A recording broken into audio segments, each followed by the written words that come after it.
छत्तीसगढ़ विधानसभा चुनाव के पहले चरण के लिए मतदान शुरू हो चुका है। पहले चरण के लिए 20 सीटों पर वोट डाले जा रहे हैं। आज इन 20 सीटों पर चुनाव लड़ रहे 223 उम्मीदवारों की किस्मत ईवीएम में बंद हो जाएगी, जिसमें 25 महिलाएं भी हैं। बता दें कि छत्तीसगढ़ में विधानसभा चुनाव 2 चरणों में होने वाले हैं। दूसरे चरण का मतदान 17 नवंबर को होगा, जबकि चुनाव के परिणाम 3 दिसंबर को आएंगे। छत्तीसगढ़ में विधानसभा की कुल 90 सीटें हैं।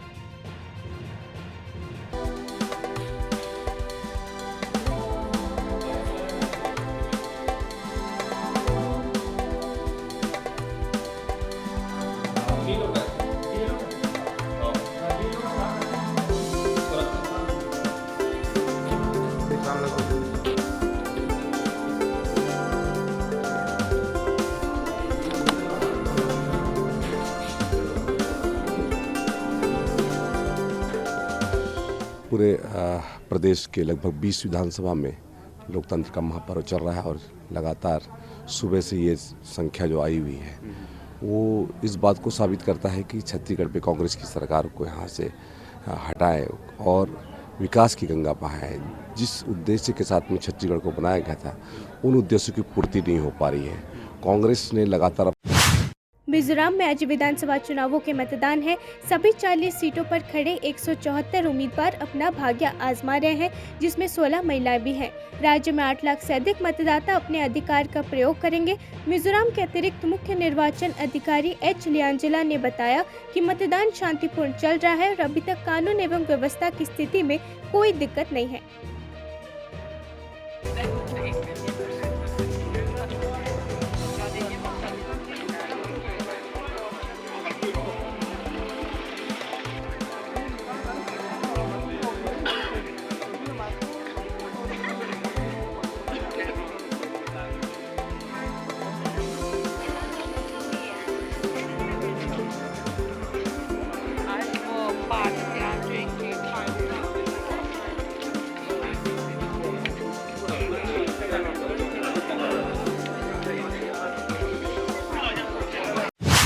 छत्तीसगढ़ में विधानसभा चुनाव के पहले चरण में 20 सीटों पर मतदान जारी है।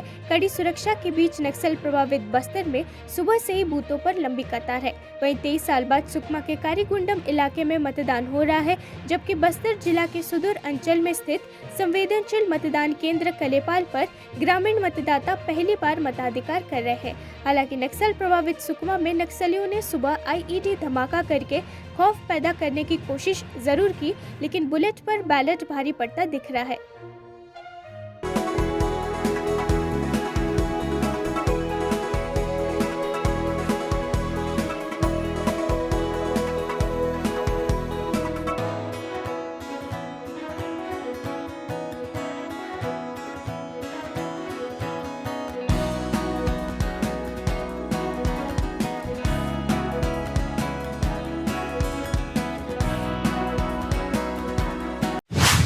इस समय दिल्ली भीषण वायु प्रदूषण संकट से जूझ रही है।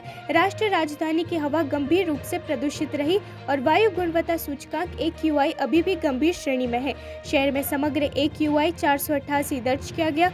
दिल्ली के कालिंदी कुंज इलाके से आज लिए गए ड्रोन कैमरे के फुटेज में हवा में धुंध की एक मोटी परत दिखाई दी, क्योंकि शहर की वायु गुणवत्ता गंभीर श्रेणी में बनी हुई है।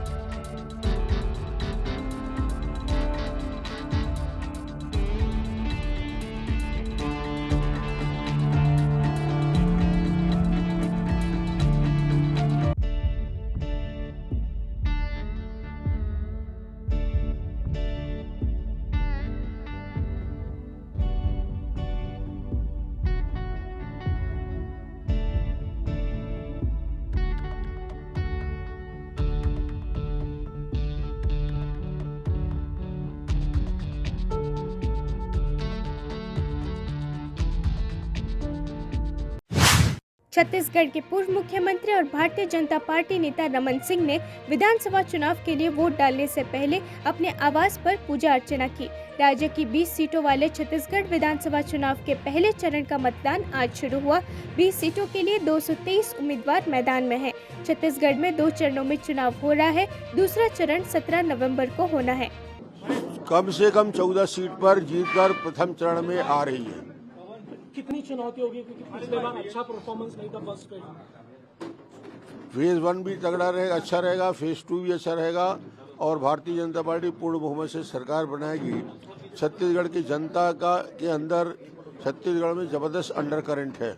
भूपेश कह रहे हैं कि ईडी मतलब बीजेपी, बीजेपी मतलब ED.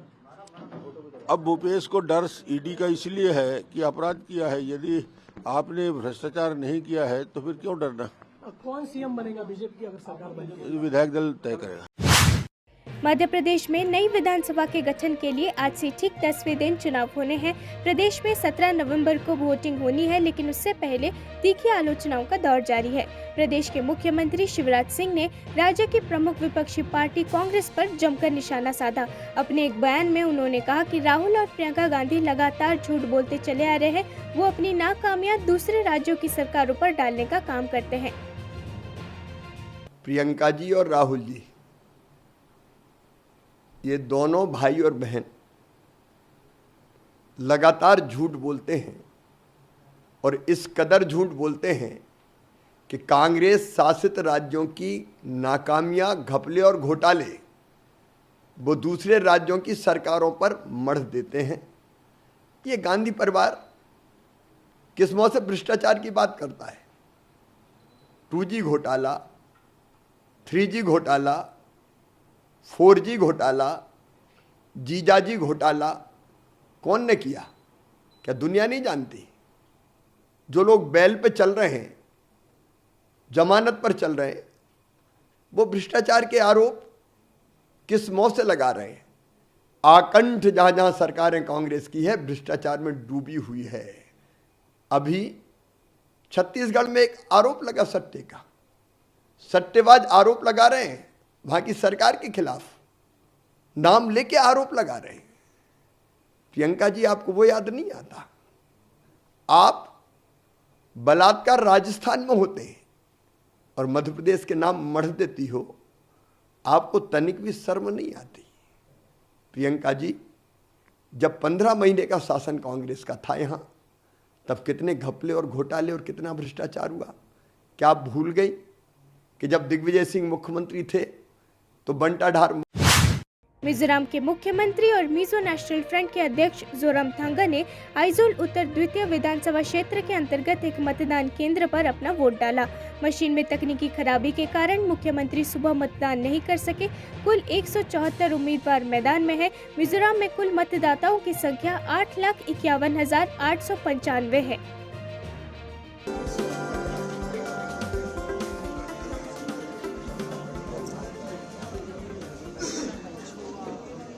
I believe that from the political atmospheres and of this voting day. Bihar सरकार के खिलाफ पटना में आंगनवाड़ी कार्यकर्ताओं ने मंगलवार को अपनी 5 सूत्री मांगों को लेकर बिहार विधानसभा को घेराव किया। इस दौरान पुलिस ने प्रदर्शनकारी आंगनवाड़ी कार्यकर्ताओं को तितर-बितर करने के लिए उन पर पानी की बौछार की। विरोध प्रदर्शन के दौरान कई आंगनवाड़ी कार्यकर्ता बेहोश हो गए।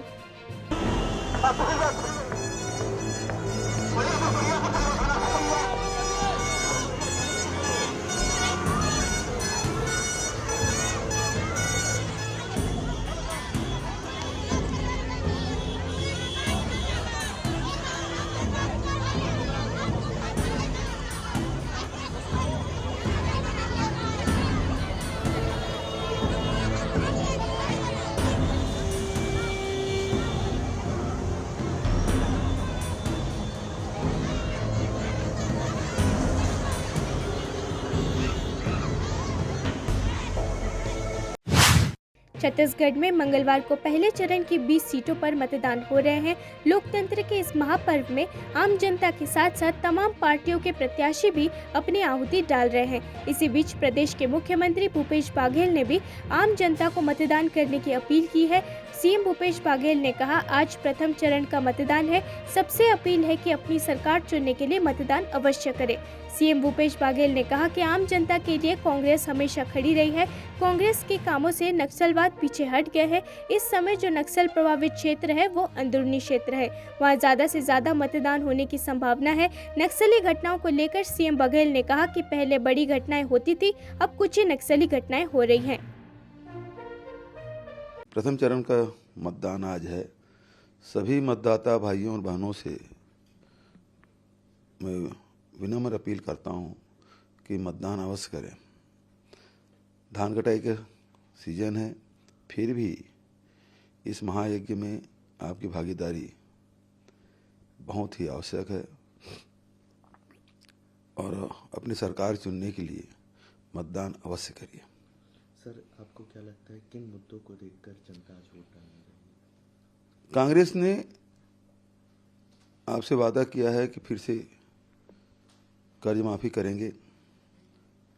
3200 रुपया क्विंटल में धान खरीदी की जाएगी।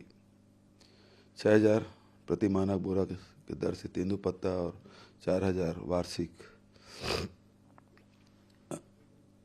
आपको बोनस दिया जाएगा। बच्चों की पढ़ाई में कोई शुल्क नहीं लगेगा। केजी टू पीजी पहली कक्षा से लेके अब पोस्ट ग्रेजुएशन तक के आपको पढ़ाई में कोई खर्च नहीं होगा।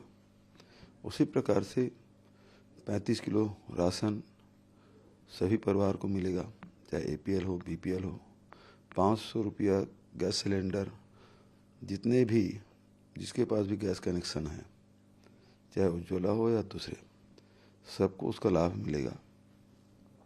उसी के साथ साथ जो स्वास्थ्य योजना है डॉक्टर खूबचंद बघेल, उसे 5 लाख से बढ़ा के 10 लाख कर दिया गया है और दुर्घटना में पूरा खर्च हमारी सरकार उठाएगी। आपका आशीर्वाद मिलेगा। उसी प्रकार से 200 यूनिट तक की बिजली जलाने पर कोई बिल नहीं आएगा, मतलब 200 यूनिट तक की बिजली मुफ्त। तो ये सारी योजनाएं हैं जो आपके लिए। आज मंगलवार को भोपाल में केंद्रीय मंत्री अनुराग ठाकुर ने मीडिया से बातचीत करते हुए कांग्रेस पार्टी पर तंज कसा है। इस दौरान अनुराग ठाकुर का कहना है कि कांग्रेस हमेशा से काले धन के पक्ष में रही है। जब मालिक ही भ्रष्ट हो तो भला भूपेश बघेल कैसे पीछे रहते। आगे केंद्रीय मंत्री का कहना है कि जैसे कि मैंने पहले ही कहा था, इंडिया गठबंधन में न तो कोई नेता है और न ही कोई नीति है। उनकी नियत में भी खोट है। इस गठबंधन में ज्यादातर नेता भ्रष्टाचार से घिरे हुए हैं। उन्होंने खुद को बचाने के लिए एक साथ आए हैं। पूरा देश चाहता है, लेकिन कांग्रेस सदा काले धन के पक्ष में ही रही है। तो कांग्रेस तो चलती ऐसे है। केंद्र की सरकार इनकी 10 साल थी। 2G घोटाला, CWG घोटाला, कोयला घोटाला, अंतरिक्ष घोटाला, सबमरीन घोटाला, अगुस्ता वेस्टलैंड घोटाला, नेशनल हेराल्ड घोटाला। अब जिसके आका ही घोटाले वाले हों तो भूपेश बघेल जी कहाँ पीछे रहते।